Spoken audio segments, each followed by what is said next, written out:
Então vamos começar hoje nosso primeiro bate-papo jurídico aqui. Meu nome é Rafael Pinheiro, eu sou advogado, tenho 10 anos de carreira. Estou aqui com o Dr. Henrique e o Dr. Danilo. Dr. Henrique, se apresenta, por favor. Meu nome é Henrique Ferini, sou advogado formado pela Univap. Trabalho, milito na área da Previdência Social desde 2004, portanto estou 20 anos aí nessa luta aí, junto com os colegas aí, Dr. Rafael e Dr. Danilo. Já também, viu bastante coisa. Meu amigo. Bom dia a todos, gostaria de agradecer o convite do Dr. Rafael, do Dr. Henrique. Meu nome é Danilo, eu sou advogado para empresas em São José dos Campos e Jacareí, né, Vale do Paraíba. Eu atuo nas áreas cíveis e trabalhista, né, prestando assessoria para empresas, sou formado desde 2013 e já conheço os doutores aqui, gostaria de agradecer o convite. Eu que agradeço aqui a sua colaboração, a sua ajuda. Obrigado, doutor Danilo. E vamos falar de processo? Bora? Vamos falar de processo. Que eu acho que todo mundo quer processar alguém. Só existe advogado porque alguém quer entrar com um processo. Sem dúvida. Então vamos lá. Como que começa um processo? Danilo, fala um pouquinho sobre isso. O que é um processo, né? O processo nada mais é, tá, do que a intermediação do Estado para tentar resolver um litígio, um conflito. Então a parte ela se sente violada num direito, né? Ela postula perante o juízo, né, perante o juiz, que é a figura que é um representante do Estado, para intermediar essa questão, né? E como que a pessoa faz isso? Através de um advogado devidamente constituído, né, especialista na área que ela postula esse direito. Tá legal? O que é a petição inicial? Pouca gente entende, mas nada mais é do que o requerimento que esse autor, essa pessoa que tem um direito que ele quer reivindicar, está postulando em juízo. Ou seja, é através desse documento em que esse cidadão vai mostrar para o juiz o que aconteceu, quais foram os fatos e de que forma isso se dá ao direito, qual o direito que será aplicado para o caso dele. É através desse documento que o juiz vai finalmente entender o que esse interessado está pedindo em juízo. Certo? Perfeito. E daí, vem a defesa do réu. Como que funciona isso, Henrique? Bom, a partir do processo apresentado, né, perante a justiça, né, ele tem que formar aquela triangulação, né, e da continuidade do processo é o réu receber a intimação, a citação. E é nesse momento, né, após o recebimento da intimação ou citação, ele tem um prazo para responder esse processo. É a chamada contestação, que nada mais é que ele ali rebater todos os fatos, os argumentos ou as alegações da parte autora, a parte que propôs a ação. E nesse momento, então, ele é muito precioso que ele pontue todos os fatos ali alegados, todas as alegações feitas, e é importante para também o próprio autor da ação analisar essa contestação depois para ir fazer uma réplica. E lembrando também, né, doutor, que assim, o autor da ação ele tem direito de alegar os fatos que ele entende por direito através do advogado, mas a outra parte também tem direito de se defender, né? Sim, nós temos claro. O princípio da ampla defesa, então a parte que figura como réu, né, no processo, ela vai ter o direito à defesa, vai poder postular também toda a alegação que ela achar cabível, né? Exatamente. Na prática, a contestação ela é quase uma petição inicial invertida, né? Em que o réu vai se defender também, vai expor os fatos e vai fundamentar o direito dele do porquê que aquela alegação proposta pelo autor da ação ela não tem fundamento, porquê que aquilo não tem cabimento e de que forma ele se defende daqueles fatos que foram alegados. Exatamente. Numa contestação, você pode até pôr fim ao processo. De repente, o autor ele alega coisas infundadas, né? Matéria que não tem lógica, e ali mesmo, numa contestação, só o rito processual depois para a réplica, mas a contestação já seria motivo de liquidar esse processo. E daí a importância também de um bom advogado, né, doutores? Porque um advogado generalista, né, ele não vai ter aquele aprofundamento de causa, de conhecimento processual também, que às vezes pode ser fundamental para declarar uma nulidade de um processo, por exemplo. São questões técnicas que o cliente precisa ter o apoio de um advogado especializado para poder, né, ter seus direitos atendidos e ter sua defesa exercida de maneira ampla, né? Exatamente. Na hora que a gente milita aqui, por exemplo, a Previdência Social, o INSS também tem seu advogado, um procurador. Sim. E lá ele vai, muitas vezes, combater o seu pedido e baseado nas instruções normativas, o que é dentro do entendimento processual, mas também administrativo do INSS. E muitas vezes o autor ele alega, por exemplo, no nosso caso, que ele teve lá um período que ele trabalhou sob insalubridade. É o que acontece muito, né, doutor? Uhum. Aparece lá, eu trabalhei em insalubridade, mas não tem uma documentação adequada, ou a documentação está mal feita, ou nem documento tem. Então, por exemplo, eu alegar que simplesmente o trabalhador esteve sob atividade especial, facilmente será rebatida diante da contestação do INSS. Sim. Né? E aí você, então, fica rendido ali. Sim, sim. Mas aí o Henrique tinha falado na fala dele sobre triangulação processual. E a gente já falou do autor, falou do réu, e onde o juiz entra nessa história? E aí, Danilo? Bom, vamos lá. O juiz, figura tão temida, né, por alguns colegas aí, inclusive pelas partes, o juiz ele deve exercer e conduzir o processo de maneira imparcial. Ou seja, ele não pode pender para um lado da causa, né, e formar o juízo dele ali de valor sobre as questões que estão sendo tratadas no processo, né? Então, o juiz na figura de representante do Estado, ele de forma imparcial, ele vai analisar o que está contido no processo, né? Ele não pode pegar coisas externas ao processo para poder fundamentar sua decisão, né? E essa imparcialidade do juiz ela é fundamental para que haja efetivamente a justiça no caso. Porém, contudo, todavia, entretanto, né, existem muitos casos aí que a gente se depara de injustiças ocorrendo em processos, né? Existe a alta demanda processual, o judiciário extremamente abarrotado de processos, e daí a importância da nossa profissão, né? Para tentar suprimir essas questões que ocorrem aí no processo e corrigir essas injustiças também. Perfeito. E você sabe que um bom processo, ele começa até antes da petição inicial, que é a questão assim, quais provas serão produzidas, né?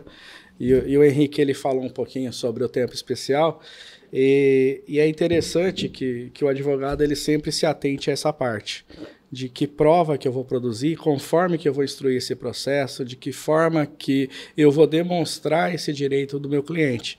Porque um bom processo ele começa antes da distribuição da petição inicial, através dessa parte de confeccionar essas provas, de identificar quais elementos que eu vou juntar. Se eu vou ouvir uma testemunha, se eu vou juntar um documento, se eu quero a oitiva da parte contrária, enfim, de que forma que eu vou provar o direito do meu cliente. Porque isso, às vezes, é um pouco deixado de lado por alguns colegas, eles não pensam tanto nessa parte. Aproveitando, todos os casos são iguais. Por exemplo, na demanda contra a Previdência, a maioria que vem ao nosso escritório pergunta sobre se ele tem direito ou não. Primeiro, ele já começa por ali. Mas aí ele fala o seguinte: meu amigo, meu vizinho, meu colega de sala, meu colega de área de trabalho se aposentou, então eu vou me aposentar. 100% de chance, causa ganha. E então, você dizendo aí sobre o cuidado da inicial, você tem que individualizar. Não dá para você generalizar. Não é um Ctrl+C, Ctrl+V. Colocar o nome do cliente e mudar só a área que ele trabalhou. Não é isso, Não, tanto não existe causa-ganha, né? Eu acho que tá no coletivo, né, a questão da causa-ganha, né? Enfim, existe muitas pessoas que acreditam nisso, né? Mas na prática não é assim que funciona. Cada caso ele é um caso. Exato. E mesmo colegas de profissão com direitos semelhantes, a interpretação que o juiz pode dar pode ser diferente, pode mudar. né? E é importante lembrar também que quando a gente entra com um processo, a gente está refletindo o direito hoje. E esse processo ele vai ser julgado no futuro. Até as interpretações dos tribunais eles vão evoluindo. Então pode ser que a interpretação do tribunal tenha mudado no curso do processo e gere uma reviravolta na expectativa daquele direito daquele cliente. Então, assim, não é possível cravar a causa ganha por conta disso. Exatamente. Doutor, eu acho importante falar também, o doutor Henrique estava falando sobre o Ctrl+C, Ctrl+V, né? Hoje nós temos aí ferramentas de inteligência artificial que ajudam o advogado, né? Eles trazem essa efetividade na elaboração das petições, etc. Né? Mas existem alguns colegas, algumas pessoas que acham que a inteligência artificial por si só ela vai conseguir, né, realizar toda a defesa jurídica do cliente. Não é bem assim que funciona, né? Conforme a gente conversou aí no início do nosso bate-papo, o advogado especialista ele vai analisar o caso de forma isolada, né, e dar a devida atenção para a questão, né? Então, é algo que a gente deveria até se atentar aí, a questão da inteligência artificial, né, no nosso mundo jurídico. Hoje o CNJ já autorizou os juízes a utilizarem, né? Então a inteligência artificial ela veio para ficar, ela vai ajudar toda a parte da advocacia e da magistratura, mas assim, ela não vai substituir a função do advogado. O advogado ele ainda é imprescindível para analisar o caso, para realmente definir a estratégia, porque dentro de cada processo existe uma estratégia que é montada, né? E, efetivamente não existe um Ctrl+C, um Ctrl+V, por conta que o advogado ele imagina qual o melhor caminho a ser tomado para aquela situação. Então, realmente, a IA ela nos ajuda, ela vai agilizar alguma coisa, mas ela não substitui o nosso trabalho. Perfeito, doutor. Exatamente. Perfeito. E com relação à sentença, né? A gente falou provas, falou autor, falou réu, defesa do réu. Como é que o juiz julga, Henrique?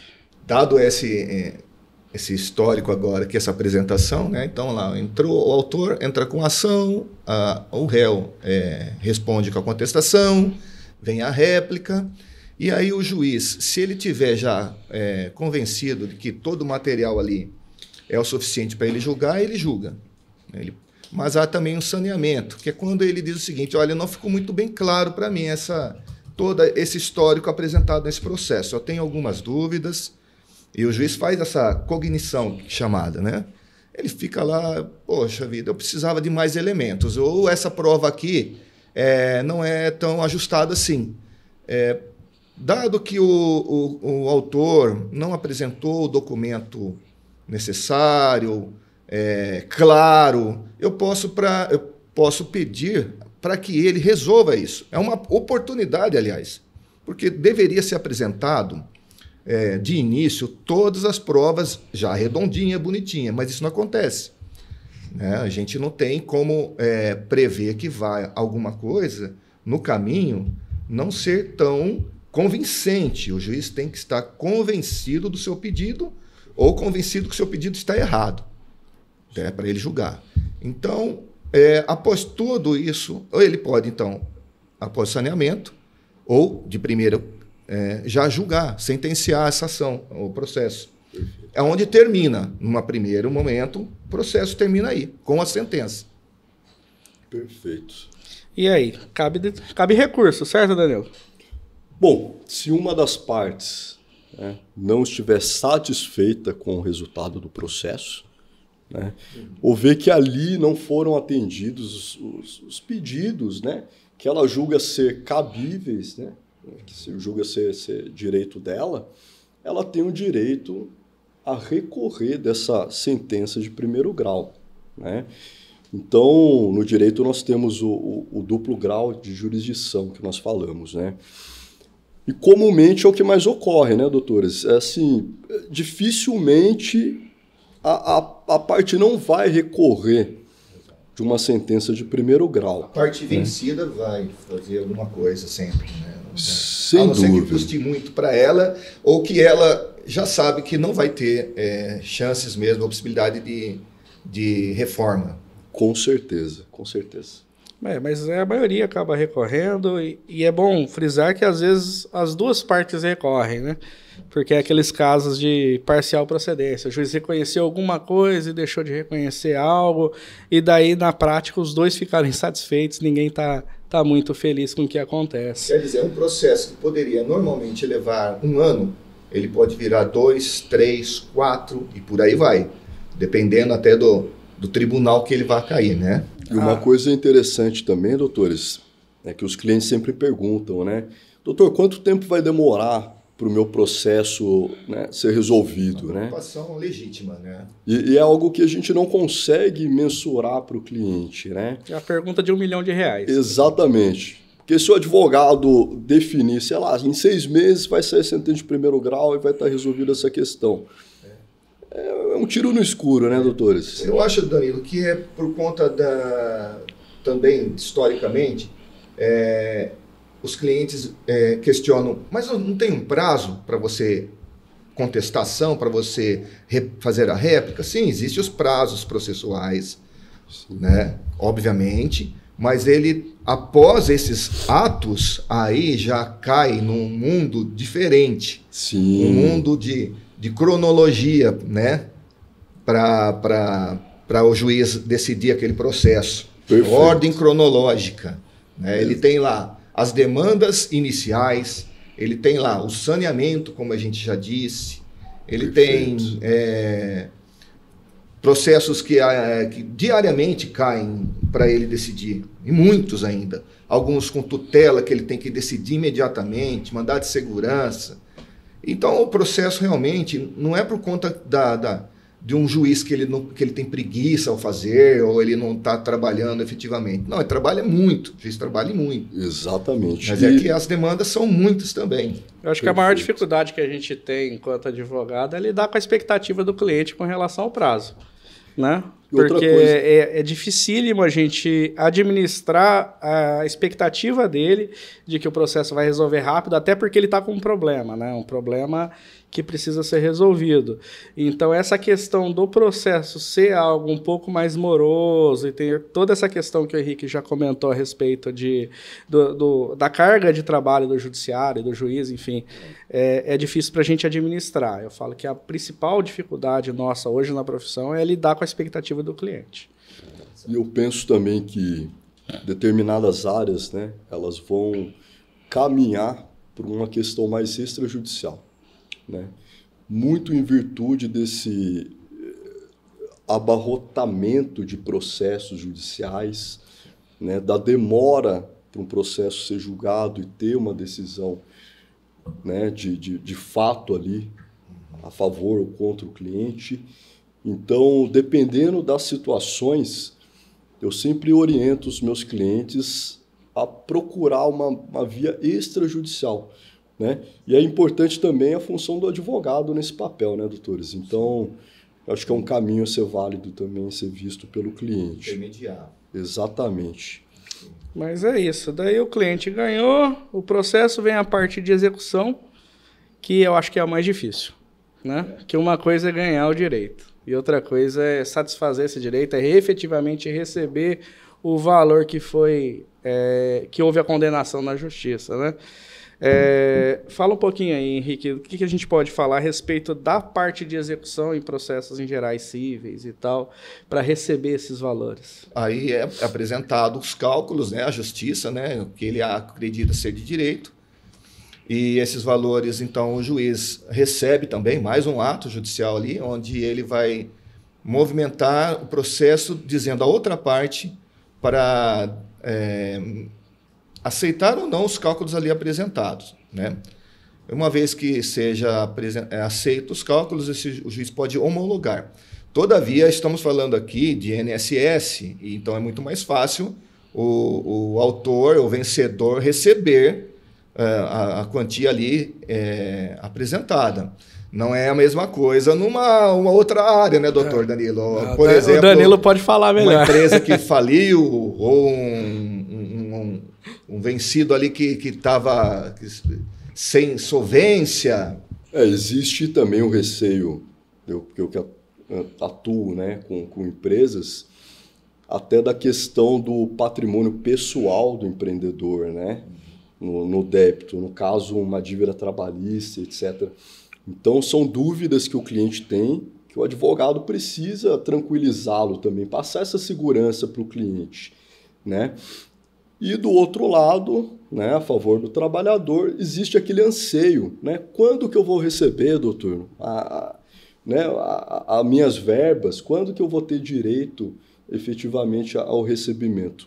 E é um longo caminho, né, que através de nós eles vão efetivamente ter direito. Mas sempre tem a penhora online para garantir alguma coisa, né? A penhora online está ali, vai salvar um pouco do dinheirinho e fazer garantir. Lembrando que hoje a penhora online ela dura acho que 30 dias, né? Pode perdurar até 30 dias em sistema, e quaisquer valores que forem entrando na conta do devedor, eles vão sendo bloqueados a favor da execução, né?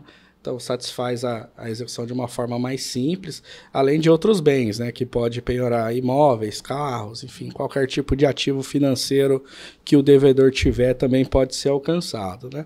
Então, eu acredito que hoje o processo ele é muito mais efetivo do que ele já foi por conta desse tipo de iniciativa do Poder Judiciário. Realmente, o Poder Judiciário está modernizando e está melhorando a satisfação do crédito, né? Que o principal problema hoje realmente era receber os valores em execução, e boa parte dos processos em trâmite versam sobre execuções frustradas, né? Então, acredito que está melhorando, né? Então é isso, eu acho que o bate-papo de hoje a gente conseguiu falar um pouquinho sobre processo, mostrar para quem está nos acompanhando aí como funciona, dar uma visão geral, né? Eu queria agradecer vocês dois por terem vindo aqui, participado desse bate-papo, para a gente falar um pouquinho, em breve gravar outros temas, outras situações, e eu acho que vai ser bem interessante. Vou dar a palavra para vocês. Eu que agradeço a tua oportunidade, Rafael. Foi um prazer estar aqui com vocês dois, meus colegas, amigos. Foi um papo gostoso. Acho que realmente a gente conseguiu passar um pouquinho, porque direito não é uma matéria comum, como se acham, né? Como se vê por aí. Então, realmente, passamos aqui um pouquinho de informação aí. Espero que quem nos assista goste do produto, né, apresentado aqui. E voltarei mais vezes aqui, Rafael, se você não me convidar, é lógico. Perfeito. Bom, gostaria de agradecer meus amigos, colegas de profissão, Dr. Rafael, Dr. Henrique. Foi um prazer estar essa manhã aqui com vocês, tá? Poder contribuir um pouquinho, né, para esclarecer a dúvida dos clientes também e poder tornar um pouco mais simples, menos técnico, né, essa questão do juridiquês, para o cliente conhecer um pouquinho o nosso mundo também e poder agregar valor aí junto aos meus grandes amigos. É isso aí. Tá bom? Então é isso. Valeu, gente. Até a próxima. Obrigado. Obrigado.